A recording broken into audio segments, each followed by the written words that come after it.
तो दोस्तों आप लोगों को पता ही होगा कि रशिया और यूक्रेन के लड़ाई शुरू होने के बाद रशिया से सप्लाई किए जाने वाले हथियार और हथियारों की इक्विपमेंटों को लेके एक तरीके से भारत को मुश्किलों का सामना करना पड़ रहा है। और दोस्तों एक तरीके से आप ये भी कह सकते हैं कि इस लड़ाई के कारण रशियन हथियारों के जो सप्लाई चेन है वो काफी हद तक डिस्टर्ब हुआ है। जिसके बाद दोस्तों S-400 मिसाइल सिस्टमों के डिलीवरी को लेके एक क्वेश्चन बन गया था, तो वहीं पे रशिया के तरफ से पहले बैच का डिलीवरी करके एक तरीके से इस क्वेश्चन को दूर तो किया गया, लेकिन दोस्तों संपूर्ण रूप से S-400 का जो चिंता है वो दूर नहीं हुआ था। पर दोस्तों इस लड़ाई के बावजूद रशिया की तरफ से कई सारे ऐसे कदम उठाया गया जिसके बाद ये माना जा रहा है कि चाहे लड़ाई हो चाहे कुछ भी सिचुएशन हो, लेकिन रशिया भारत को हथियार सप्लाई करने को लेकर प्रतिबद्ध है। और दोस्तों मैं ये इसलिए कह रहा हूं क्योंकि खाली अब तय समय पे S-400 सिस्टमों का ही डिलीवरी नहीं होगा, बल्कि दूसरी तरफ और एक ऐसा हथियार है जो कि रशिया में भारत के लिए बन रहा था और वो भी अपने नेक्स्ट पड़ाव तक पहुंच चुका है। दोस्तों मैं यहाँ पे S-400 मिसाइलों के डिलीवरी के साथ भारत को मिलने वाले जहाज का बात कर रहा हूँ।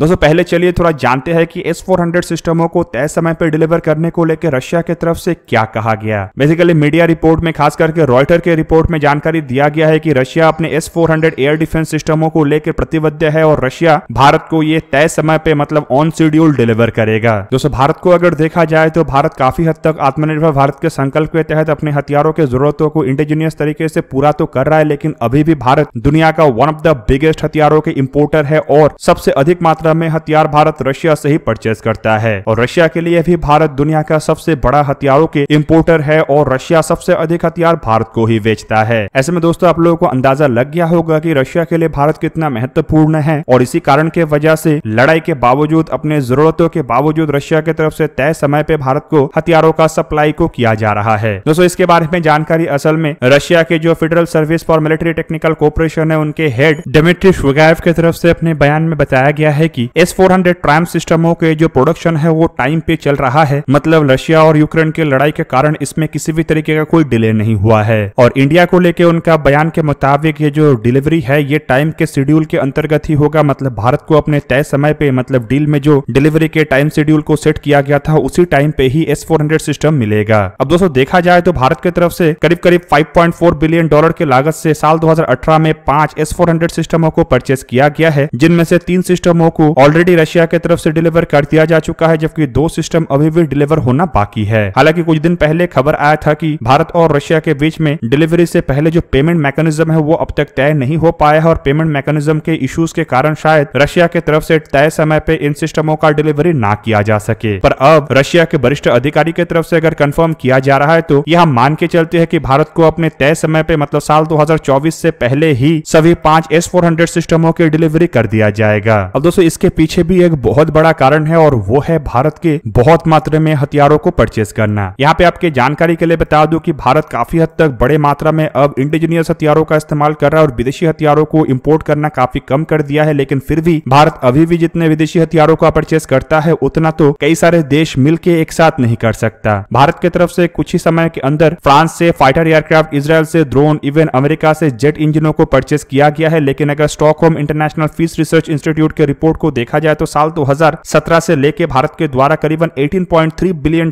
के हथियारों को इंपोर्ट किया गया है। और आपको जान के हैरानी होगा कि इन $18.3 बिलियन के अंदर $8.5 बिलियन केवल मात्र रशियन हथियार था, जिससे कि एक तरीके से ये पता चल गया है कि भारत कितने बड़े मात्रा में रशिया से हथियारों को इंपोर्ट करता है। और दोस्तों रशिया कभी नहीं चाहेगा कि लड़ाई के सिचुएशन में जब पूरा दुनिया रशिया को कॉर्नर कर रहा है तब रशिया का इतना बड़ा साथी मतलब भारत जैसा देश रशिया से दूर हो जाए। और शायद इन्हीं कारणों की वजह से कितने भी बड़े बाधा हो और कितने भी बड़े मुश्किल हो उसके बावजूद रशिया की तरफ से भारत को S-400 जैसे सिस्टमों को तय समय पर डिलीवर करने को लेकर इरादा बनाया गया है। और पेमेंट मैकेनिज्म में चाहे कितने भी मुश्किलें आए लेकिन फिर भी रशिया की तरफ से सभी चीजों को सॉल्व करके तय समय पे भारत को S-400 जैसे सिस्टम देने का बात कहा जा रहा है। हालांकि दोस्तों बात खाली यहाँ तक ही नहीं है, बल्कि रिपोर्ट के मुताबिक ये भी दावा किया जा रहा है कि रशिया भारत को और एक हथियार भी शायद तय समय पे ही डिलीवर करे। और एक तरीके से पहले माना जा रहा था कि रशिया और यूक्रेन के लड़ाई का प्रभाव सबसे अधिक इस हथियार पे ही पड़ेगा, लेकिन अब ये भी कंफर्म हो चुका है कि किसी भी तरीके से रशिया इन हथियारों को भी डिले होने नहीं देना चाहता है। दोस्तों मैं जिस हथियार का जिक्र कर रहा हूँ वो असल में प्रोजेक्ट 11356M क्लास के जहाज मतलब इंडिया के द्वारा रशिया में बनाए जाने वाले स्टेल्थ फ्रिगेट है, जो कि अपना ट्रायल स्टेज में पहुंचने ही वाला है। दोस्तों यहाँ पे प्रोजेक्ट 11356 जहाज को लेके आपको बता दूं कि ये असल में तलवार क्लास के ही फ्रिगेट को कहा जाता है और भारत के द्वारा असल में रशिया से ऐसे टोटल 4 जहाजों को परचेस किया गया है, जिनमें से 2 जहाज रशिया में जहां पे बन रहा है, तो वहीं पे बाकी के 2 जहाज गोवा शिपयार्ड लिमिटेड में भारत में बन रहा है। और रशिया और यूक्रेन का जब लड़ाई शुरू हुआ था तब बताया जा रहा था कि अगर किसी एक जहाज के या किसी एक हथियार के डिलीवरी में भारत को सबसे अधिक मुश्किलें आएगा तो वो है यही जहाज। पर हाल ही में ये कंफर्म किया गया है कि ये जो प्रोजेक्ट है ये डिले तो हुआ है, लेकिन इतना भी ज्यादा डिले नहीं हुआ है कि इसे लेके कोई चिंता किया जाए। रिपोर्ट के मुताबिक एक बहुत ही माइनर डिले के साथ रशिया की तरफ से इन जहाजों को तैयार किया जा रहा है और ये जहाज में से जो पहला जहाज है वो अपने इनिशियल ट्रायल के लिए तैयार होने वाला है। मतलब जल्द ही ये अपने सी ट्रायल को शुरू करेगा। दोस्तों ये जो प्रोजेक्ट 11356 या फिर कहे तो तलवार क्लास के जो एडिशनल जहाज है, ये भारत और रशिया के बीच के जो दोस्ती है उसे मजबूत करने को लिए भी महत्वपूर्ण था, क्योंकि इन जहाजों को लेकर रशिया एक तरीके से काफी मुश्किल में फंसा हुआ था और भारत की तरफ से इन 4 जहाजों को खरीद के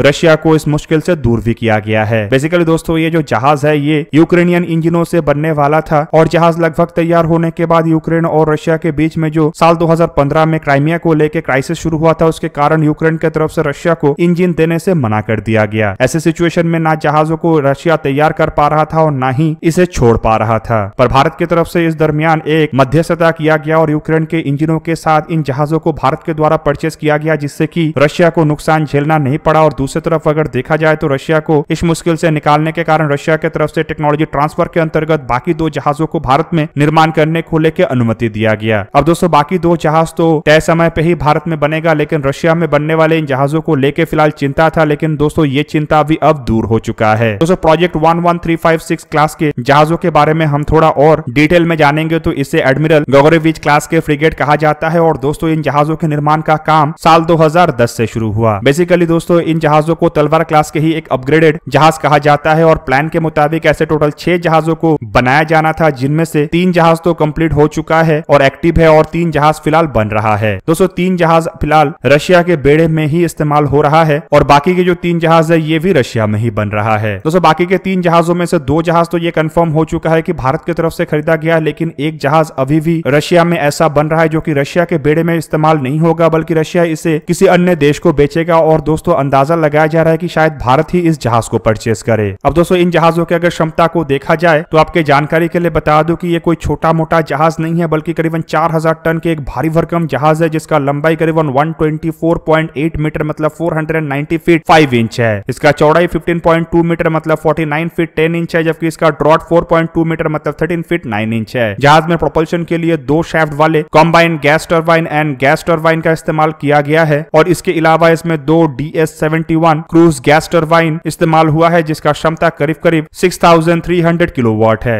जबकि इसके अलावा 2 DT-59 बूस्टर गैस टरबाइन इस्तेमाल हुआ है, जिसका क्षमता 16000 किलोवाट और टोटल इस जहाज का क्षमता 45400 किलोवाट है। हालांकि बताया जाता है कि कुछ जहाजों में रशिया की तरफ से अपने सिस्टमों का इस्तेमाल किया गया है और इन सभी सिस्टमों के साथ ये जो जहाज है ये 30 नॉट्स मतलब 56 किलोमीटर पर आवर के अधिकतम रफ्तार में आगे बढ़ सकता है। लेकिन अगर ये जहाज 14 नॉट्स मतलब 26 किलोमीटर पर आवर की इकोनॉमिक रफ्तार में आगे बढ़ता है तो इसके जो रेंज है वो 4850 नॉटिकल माइल मतलब 8980 किलोमीटर तक होगा। जहाज पानी में करीबन 30 दिन तक नॉन स्टॉप ऑपरेशनों को अंजाम दे सकता है और इस जहाज को ऑपरेट करने के लिए 200 क्रू मेंबर का जरूरत पड़ता है। सेंसर्स के रूप में इसमें एयर सर्च रडार के हिसाब से एक रडार इस्तेमाल किया गया है, जबकि सरफेस सर्च रडार, एक फायर कंट्रोल रडार, एक सोनार का इस्तेमाल किया गया है। इसके अलावा इलेक्ट्रॉनिक सूट और इलेक्ट्रॉनिक काउंटर मेजर सिस्टम भी है, जबकि इसके अलावा डेकॉय और चैफ सिस्टम भी है। हथियार के रूप में इसमें 100 मिलीमीटर के एक नेवल गन का इस्तेमाल किया गया है, जबकि इसके अलावा 8 ऐसे वर्टिकल लॉन्चिंग सिस्टम है जो कि कैलिवर, ओनिक्स, जर्कॉन जैसे मिसाइलों को दाग सकता है, लेकिन भारत के वेरिएंट के लिए इसमें ब्रह्मोस मिसाइलों का इस्तेमाल होता है। जबकि 24 ऐसे वर्टिकल लॉन्चिंग सेल्स भी है जो कि सिल्ड जैसे सरफेस टू एयर मिसाइलों को दाग सकता है। 2 AK-630 close in weapon system भी इसमें है और 8 इग्ला एस या फिर वर्व जैसे man portable air defence system भी है। इसमें दोस्तों 2 ट्विन ट्यूब टॉर्पेडो लॉन्चर को भी लगाया गया है जो कि 533 मिलीमीटर के टॉर्पेडो को दाग सकता है, जबकि एक RBU 6000 रॉकेट लॉन्चर भी है और ये जहाज एक KA-27 सीरीज के हेलीकॉप्टर को भी कैरी कर सकता है। दोस्तों आप लोगों को क्या लगता है कि रशिया की तरफ से ये जो टाइम पे भारत को हथियारों को देने का बातों को कहा जा रहा है, ये क्या सच में टाइम पे भारत को हथियारों को डिलीवरी कर सकेगा या फिर ये केवल मात्र एक तरीके से कहना ही है? कमेंट करके अवश्य बताइए। दोस्तों आज के इस वीडियो को यहीं पे ही करते समाप्त। किसी और एक दिन किसी और एक वीडियो में मिलेंगे, तब तक के लिए जय हिंद, वंदे मातरम।